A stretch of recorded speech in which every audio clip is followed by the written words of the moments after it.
Glad to meet you, all of you. North Carolina Temple and me and Jane has a special, we have affinity, so close. Whenever we visit North Carolina Temple, I feel like it's my home. So grateful to see you. We arrived yesterday, correct, yesterday, and the weather is very warm and very warm and this time of the year. And then thankfully the Gyomunim came to airport and then greeted us in a big smile. And then she mentioned that we actually on the talk with members of North Carolina Temple. The temple sound system is not quite good, so please talk very slowly so the member can understand. Not alone that the poor accent is Korean English.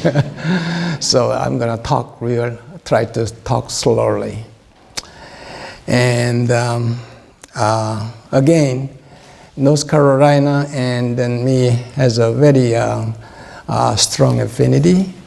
As just the Kyomuni mentioned, we met a decade ago at the Washington Temple. At that time, I was practicing pediatrics at the remote corner of West Virginia, state of West Virginia. So we just used to drive down maybe 4 to 5 hours to North Carolina here in the temple. So we actually I think I visited here before this main, the temple was constructed. But we were here in 2012, the Dharma initiation, Dharma offering of the actually opening ceremony that time. And I was right here with you. Maybe some of you might present that time.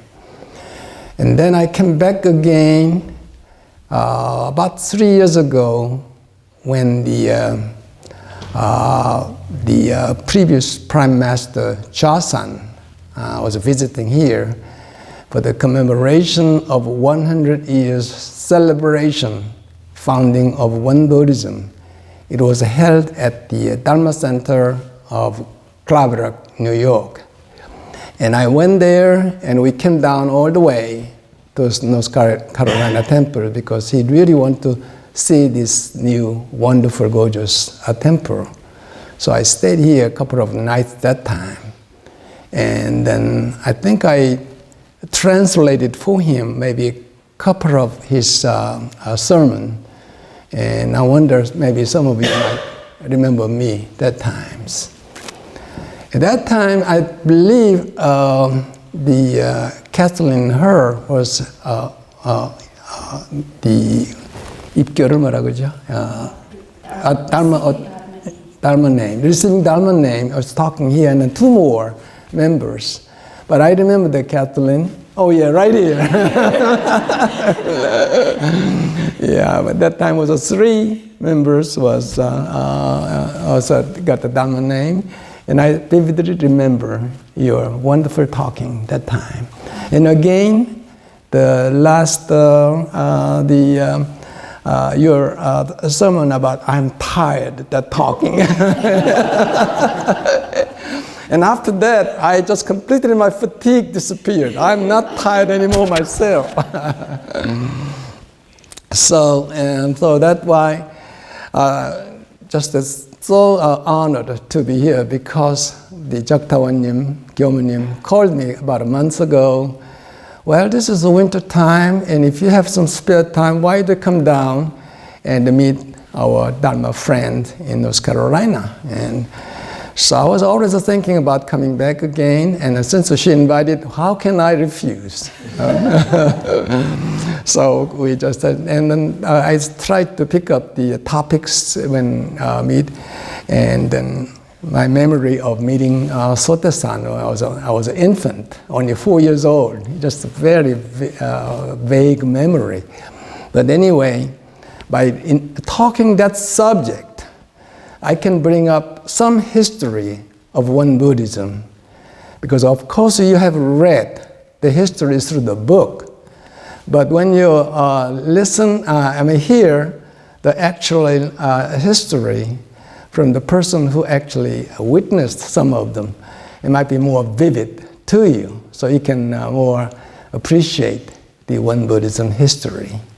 So that's what I make the topic. But this is more or less just like a room talking with a friend, not this form of a sermon or a lecture, nothing that category. So you have to accept that you are friend today, right? I'm a friend. So we can talk freely, so without any formality. That's what I'm going to do. Correct? Is okay? All right. So now the history of Won Buddhism, you have to go all the way back to Korea, 6,000-7,000 miles away from here. But it's so close to you because what's going on right now on the TV in the nighttime? Winter Olympics is every night, and it's going to be a closing ceremony tomorrow. But all the critics all over the world, they say this Olympic was pretty successful, well organized, well prepared, and a lot of good harmony, and then really it's a world a party actually. And a lot of excitement, a lot of just wonderful performance of all this. And then you see a lot of culture of Korea through that program, because time to time, this NBC, the crews go to the countryside and then the restaurant and palace, everywhere. So I think Korea was well introduced to the American community. But now the Korea, we're talking about 70, 80 years ago, 1940, 1930, 1950, Korean War. There's an entirely different Korea. It was just the post-war, after the Japanese occupation, and also Korean War 1950. It was almost just like a third world, devastated. But now this Korea right now is just a super power economically, and also all this technology, and they are very top, one of the top in all this among the nation. They are advanced so fast, last 50, 60 years. So it's an entirely different Korea. But we are talking about the Korea 70, 80, 100 years ago. So it's entirely different. So let's just briefly review of the history of Won Buddhism. We all remembered already the Sotaesan initiated this Won Buddhism 103 years ago. 1916, April 28, 1916, the Sotaesan was enlightened, great enlightenment. In the early morning, in the early dawn, the star was still there, and he looked at the sky. All those questions about this journey to find the truth of the universe was open in his eye, in his mind. And any question he had it before, answer was right there. Another question he never couldn't figure it out, came right to here. But it was beyond the words and beyond the speech. That's why you hear from the vow to Ilonsang. The Ilonsang, the truth of Ilonsang is beyond words and speech. You cannot describe it, but it was right there. He tried so hard to make a doctrine of Won Buddhism, so make a finger to go to the truth. He just cannot teach you, but you have to enlighten yourself. But he gave you all the way how to reach that stage by his correct canon. So if we follow his teaching, we can reach there. We are just very, very lucky to have a master founding master like that to give all this teaching.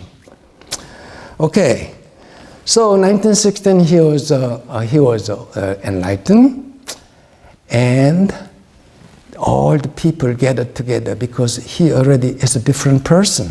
He was almost completely just a wasted person until that time. But since he was enlightened, all his demeanor, his facial, everything has changed. So people gathered together, and he got a disciple. And now, as you see, he had the 8th disciple initially, and the second Prime Master Jungsan arrived. He made 9 disciples. So he had all kind of this embankment project and everything. And in 1919, he had the blood seal so we celebrate that date, right? The blood seal in the white paper. There's authentication of our Dharma through this empty realm of this truth, Iran. So then he went to the mountain. He went to the Yongsan. And then probably you all remember the Bongnesa, and then all this Sokduam, and there's a hermitage. He stayed there for about 4 or 5 years to formulate the One Buddhism doctrine. And then after that, he came to Iksan, our headquarters of One Buddhism. So he started to propagate. He started to spread this One Buddhism Dharma from there on. Okay, so that's about brief history of how the One Buddhism started. But let me just mention this one thing. When the Sotaesan was enlightened, 1916, during that time, there was a great scientist in the United States, Albert Einstein. Albert Einstein brought this relativity theory to the world 1915, just about 1 year difference. Albert Einstein was born 12 years before our founding master was born. Our master was born 1891. Albert Einstein was born 1879, exactly 12 years before. Our master passed away into nirvana 1943, June 1st. Albert Einstein passed away 1955, exactly 12 years after our Sotaesan passed away. He lived exactly 24 years more than our master. They went together in tandem, one science, one religion. What a coincidence. Isn't that amazing? Okay, so now you got 1916, Sotaesan was enlightened. Then 3 years later, my mother was born, very close to Sotaesan. Sotaesan was a young son and was at just about 50 miles from the distance.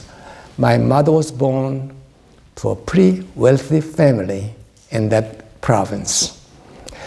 She was the last daughter of the 4 siblings, but they are all already pretty old. So my grandfather didn't expect any other children, but unfortunately, she was the last. She was born 1919. So she grew up in the young age, and then that time, my uncle, so my mother's brother, was already stationed in Seoul, Korea, about 200 miles from my mother was born. The Seoul is, of course, the capital of South Korea right now. So when she was about 6, 7 years old, my grandfather sent her to the Seoul to go to your brother for the education. So she grew up in Seoul, educated in Seoul, about until 6th grade, until 12 years of age. And then you have to take an exam to enter the middle school. Okay. So she was preparing very hard to enter the further education. But all of a sudden, she had a letter from my grandfather. Okay, now you come down. You don't go to the middle school. You come down. She didn't know any idea why she asked her to come down. But anyway, she has to die. That time the order from the parents was very strict. So she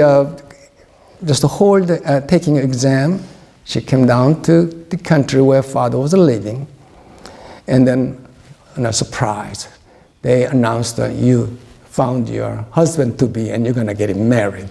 At that time, the early marriage was the very common practice in Korea, because the parents usually do not live long.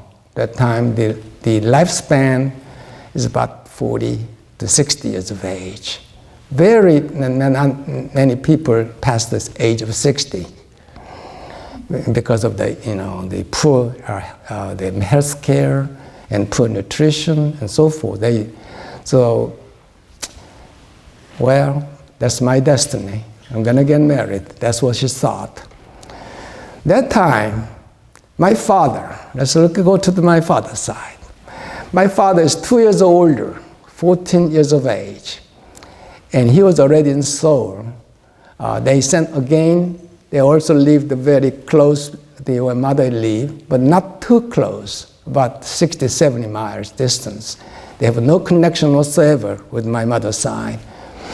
But my grandfather was very eager to educate the children, because education is the most important thing because of this declining country, that we are already under the colony of Japan, and we got to educate our children to do something to get our independence and all the civilization back. So they all sent to Seoul because they were pretty smart, so they took the exam and they passed. So he was in Seoul, the pretty prestigious middle school named by Gyeonggi. He was in the 2nd grade at that time. And somehow my grandfather of mother's side, maternal grandfather, he sent all those areas looking for a suitable, boy to get married, the daughter. So send all the matchmaker all over the country. And they found our co-family. And what he was looking for is country is well-educated, first of all, and wealth is not much important, but are they saving enough, and proper management is growing up family or not. All of a sudden, this got the proper information he collected, and then about a dozen of candidates he chosen co-family. So the matrimony was scheduled. So the marriage was held 1933. I have that picture of the marriage. My mother was 14 and my father was 16. And it was a pretty, very very nice picture, and a lot of people gathered to celebrate. So after marriage, my father was rushed to go back to Seoul to continue the education. He's only 16 years old, a teenager. And mother also was preparing to go back, but she was very unlucky. She was affected by the kidney problem, almost went to failure in the Fridays. The whole body was swollen up, edematous, and so she had to give up. So she had just a little care by the doctor, and she went to the in-laws, my host family, because you're married, and that time you belong to the married life. You don't stay in your family side. You have to go to the married family. When they're only 14 years of age, now the husband is in Seoul, cannot even see, cannot no telephone, and then household work, she has to do it. And her health was not strong enough. Her health is gradually deteriorated, getting pale, the smile gone, looking very, very, very. So noticing the failing health, my grandparents said, well, I don't think you look good. You better go back to your own family and get some health care and recuperate, and then maybe when you're strong enough, you come back. So mother was very happy to hearing that, oh, I have a chance to go back to my own family. So she packed up, said goodbye, and I'll be back as soon as I'm strong enough. So arrived home family. As soon as she arrived, her father had a liver problem, her own father, so passed away. She was very sad. Just after marriage, over 1 or 2 years after, lost her father. So even though she was well-fed and then had a more relaxed lifestyle, but she was not happy. She just read some book, and maybe it's good, it's strong enough, maybe I'll go back to the Ko family again. And that time, my grandmother, the mother's mother, she was a very enthusiastic Buddhist, the traditional Buddhism. And there's no any one Buddhism at the beginning, so nobody know. So they were talking about 1935. And she was just idling. That time, one lady named by Sashua, she is a very legendary figure. She made the new member of one Buddhist, about over 300. There's nobody made the what do you call it, proselytize but anyway, just to introduce the one Buddhism and member, nobody can even match her. She just worked so hard to bring the people to the one Buddhism. She showed up my grandparents' house, hearing that this family is very wealthy and has a very sincere Buddhist, so maybe we have a chance to recruit to the one Buddhism. Lady Sashua appeared. Oh, no chance. I am a very sincere follower of Shakyamuni, the Buddha who was born 2,500 years ago. She's regular, go to the temple in the mountain, almost 2 to 3 times a week. And then even Lady Sashua introduced the founding master Sotaesan. This is a new Buddha. She didn't believe it. No way. There couldn't be another Buddha. No way. I'm not going to follow you. Don't come. Come to my house. She was almost admonished, just refused to come back. But she was reluctant. She was just adamant. She coming back again, and made a regular visit. She bring the food. There's all kind of offering to her. And finally, my grandmother, she just cannot get rid of her. So, okay. So, okay. I'll make her just only one visit. If you promise one visit, you'll never come back again. I'll go. I'll go and see him, whoever he is. I'll see your Buddha, I'll see one time. But you promise you're never going to come back to the doorstep again. Lady Sashua said, agreed. Okay. So the journey was made. They walked quite a distance. And from there, there's a Nongshinje area to the Yongsan. It's not a short distance, quite a distance. They walked. She arrived and bowed to the Sotaesan and conversed some real question. Indeed, she convinced this is a new Buddha. Wow, new Buddha has arrived. She became a really sincere Buddhist right away. That was an amazing story. And there was about 3 months retreat is starting pretty soon. As the fall, the Sotaesan training was very, very important for his this order, for this teaching of one Buddhism. So there are 3 months of fixed term training in the summertime and 3 months in the wintertime. 6 months of training, that much of hard training Sotaesan practiced.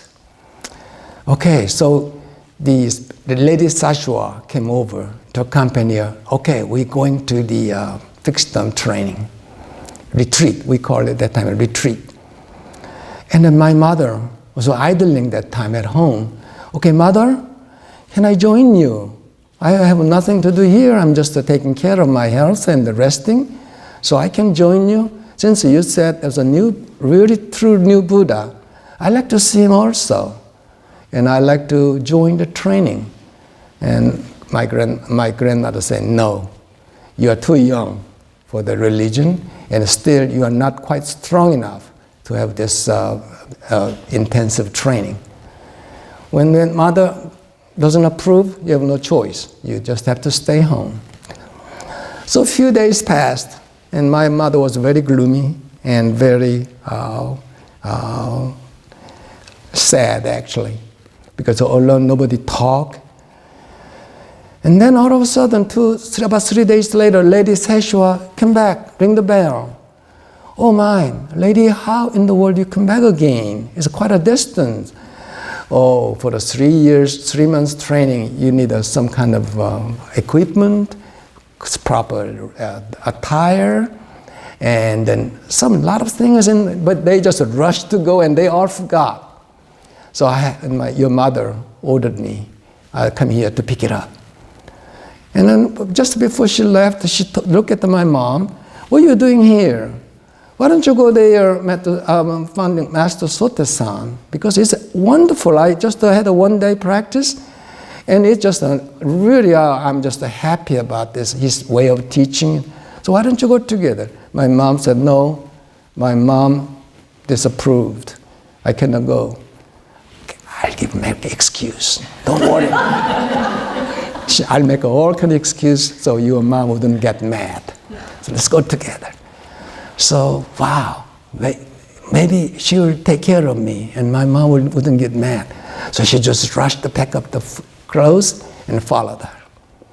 So that evening, they arrived and she bowed to Sotaesan. And then from next day, she went to that intensive training. And all the new world was opening to her. It's just a completely new world. That time, there was a discrimination between male and female. The wealth, there's such a strong and weak is so apparent. And some people just not even treated. They just like a noble and a low class was actually even worse than the color difference discrimination here, the slave. That time, just like low people, get aging and get sickness and death. The circle, but death is not the end. There is another circle starting, everything. Just everything circle. Now spring, look at the 4 seasons. When the winter comes, looks like everything is gone, but the spring coming back again. There's nothing stays still. Everything changes. And this kind of teaching, and also the cause and effect. There's one thing you do, make a cause. All this retribution and response is an everlasting principle of the universe. This is a really eye-opening teaching she never heard of before. Even though she has read some Confucian teaching before, but nothing like this before. So after about a month of training, she really convinced, this is the way of my life. I'm going to get rid of this marriage, I'm going to be a disciple, and I'm going to be the ordained disciple from the Sotaesan. So with a strong mind, she asked the Sotaesan to have a meeting, and she told him her decision. Okay, Master, I'm going to be a disciple once for all. I'm going to get rid of all in my secular life, and I'll be ordained.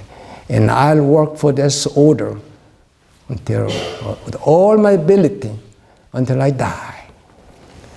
Hearing such a strong plea, after hearing for a while, Founding Master Sotaesan said, no, your thinking is wrong. Right now, that was we're talking about 1935, 1936, 1935. That time, the Korea was under Japanese colony, and all kind of independence movement was uprising everywhere. And they are very strict. Any kind of organization or meeting or any religious activities, they are just very careful, very discerned, watching very every corner they are watching.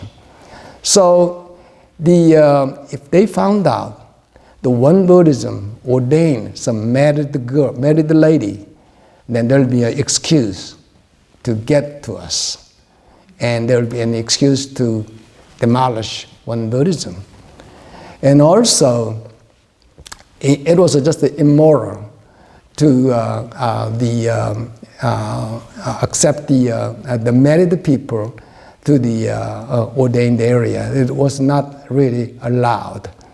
So Sotaesan said, no, you cannot be my disciple as an ordained.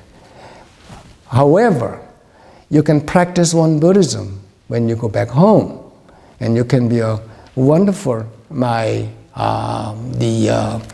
followers. So she had no other way. So she come back, and that evening she was so disappointed and cried all night. That's what she told me. She cried all night long. My God, I cannot be his disciple. So keep practicing it, and very hard. And she even ate eager to leftover food from the Master Sotaesan, because she convinced, if I eat his leftover food, I can navigate to the Buddhahood much faster. So she just all the time she told me, I always sneaked it in and eat his leftover food. That I remember that word. So already 3 months is already gradually approaching. And my mother was just really uncomfortable, because now this is a time. Okay. So she, I have to speed up. So she got to go to the Master Sotaesan. Okay, Master, I leave, but promise me you're going to be Dharma contracted father. I'll leave if you approve me as your daughter. That time he had already 15 a Dharma daughter, just by among disciples, very strong faith and very eager practice. And I was already 15, and he stopped already. But let me enter one more. So Master Sotaesan approved, and they had a ritual, sit down and full bow and written signature, and with a stamp, she became the 16th, the Dharma daughter. And then after that, she was happy, and then she left home, and she arrived the Ko family, and then my grandparents, my Ko's family, they were really shocked. She was already looking stronger, happier, and treat my grandparents like a Buddha. Just so reverent and smile, and she brought the different energy to the family. So they were really surprised. So she had then by the time, a few years later, my father came back from Japan after graduating college, and they started a new life. I was born 1939, so my mom was now exactly 20 years old. And then I was born, and now I was growing up. She bring me to the temple all the time. When I just keep following, why she's bringing all this Sunday to the temple? And then one day, there was a Tonam, is one of the a county, and when I went there was a flower. It's early springtime. The flowers are very blossoming, and one day it was a cottage, very small temple, but the left side was temple and the right side was a wall, big wall. I vividly remember that all the scenery. Went there, and then the service is about to starting right now, and I look it up. The Master Sotaesan standing right there.